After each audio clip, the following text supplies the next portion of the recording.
सुप्रभात मेरे प्रिय विद्यार्थियों, आप सभी का हार्दिक स्वागत है कक्षा 7वीं के ई लर्निंग हिंदी के महाभारत के कक्षा में। तो आप लोग श्याम पट पर, मैं किस तरफ हिलूं तो आप लोगों को दिखाई देगा। हाँ देखिए, श्याम पट पर देख लीजिए, मैंने लिख के रखा है अभिमन्यु। तो आप लोग सभी अपने महाभारत के पुस्तक की अभिमन्यु नामक चैप्टर को निकाल लीजिए। ये है पेज नंबर 79।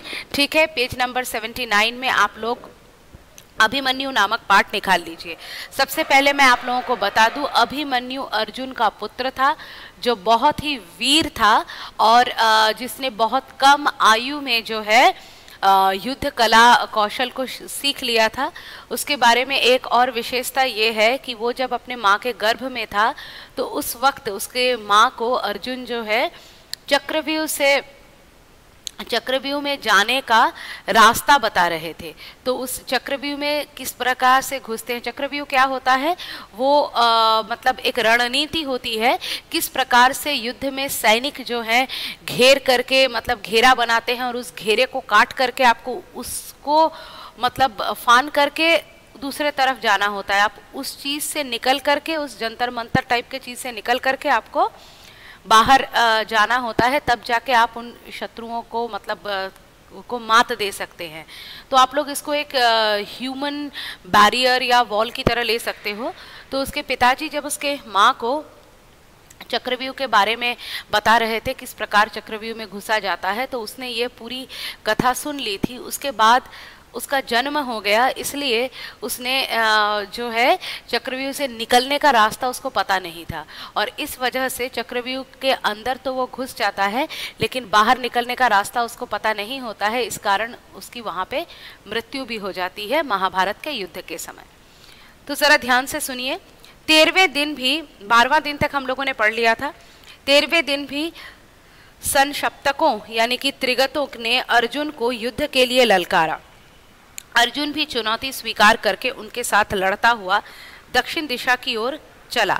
नियत स्थान पर पहुंचने पर अर्जुन और संघ शप्तकों के बीच घोर संग्राम छिड़ गया। अब लड़ाई हो रहा है संघ शप्तक और जो है मतलब अर्जुन के बीच में। अर्जुन के दक्षिण की ओर चले जाने के बाद द्रोणाचार्य ने चक्रव्यूह की रचना की और युधिष्ठिर पर धावा बोल दिया। धावा बोलना मतलब अटैक करना, ठीक है।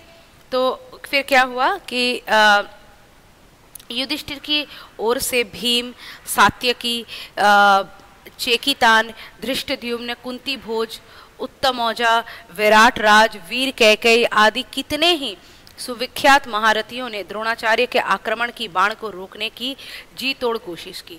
जिन जिन का मैंने नाम लिया ये सभी माने हुए वीर थे।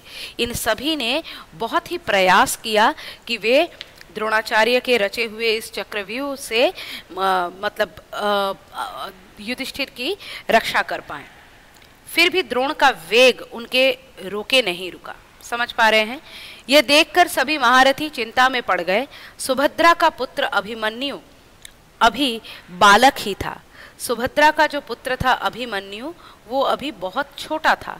फिर भी अपनी रणकुशलता और शूरता के लिए वह इतना प्रसिद्ध हो चुका था कि कृष्ण एवं अर्जुन की समता करने वाला समझते थे। मतलब छोटा तो था लेकिन क्या हुआ कि वो मतलब इतना वीर था कि वो अभी कृष्ण और अर्जुन के समान उनके जैसा मतलब जो है काम करने के लायक, उनके जैसा मतलब जो है क्या बोले मतलब अभिमन्यु जो है वो अर्जुन और श्री कृष्ण की तरह समान बल रखने वाला एक व्यक्ति बन गया था। युधिष्ठिर ने इस वीर बालक को बुलाकर कहा, बेटा द्रोण के रचे चक्रव्यूह को तोड़ना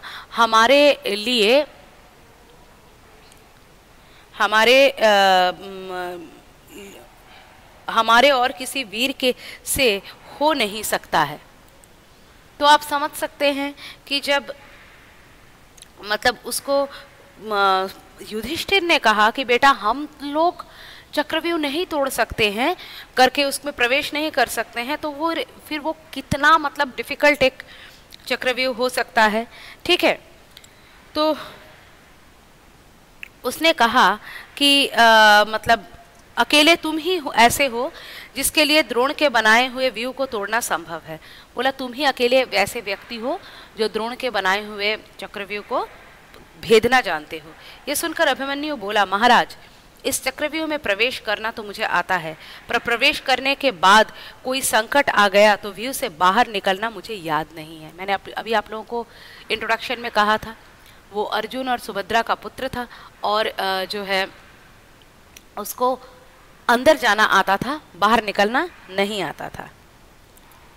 तो फिर तो जिधर से तुम आगे बढ़ो, फिर क्या हुआ, युधिष्ठिर ने कहा, बेटा व्यू को तोड़कर एक तुम भीतर प्रवेश कर लो, फिर तो जिधर से तुम आगे बढ़ोगे उधर से ही हम पीछे पीछे चले आएंगे, तुम्हारी मदद को तैयार रहेंगे। तो बोला तुम तो बेटा जानते हो अंदर घुसना, तुम जैसे ही अंदर घुसते जाओगे हम सभी भी तुम्हारे पीछे रहेंगे, तुम अकेले नहीं रहोगे। तो तुम अंदर घुसते जाओगे, हम सब तुम्हारे पीछे पीछे आते रहेंगे, फिर हम तुम्हारी रक्षा करके तुमको लेकर के वापस आ जाएंगे। युधिष्ठिर की बातों का समर्थन करते हुए भीमसेन ने कहा, तुम्हारे ठीक पीछे पीछे मैं चलूंगा। समझ गए?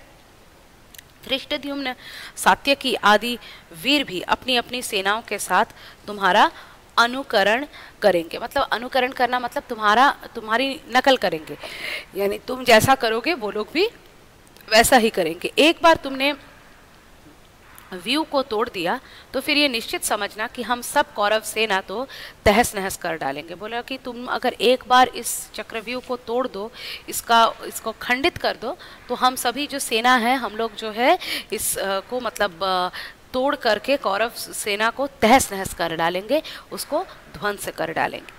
तो आज के लिए हम लोग ये पेज नंबर 81 के फर्स्ट पैराग्राफ तक ही अपने रीडिंग को सीमित रखते हैं। अगले कक्षा में हम लोग अपने इस मतलब चैप्टर को जारी रखेंगे। तब तक के लिए मुझे इजाज़त दीजिए। धन्यवाद।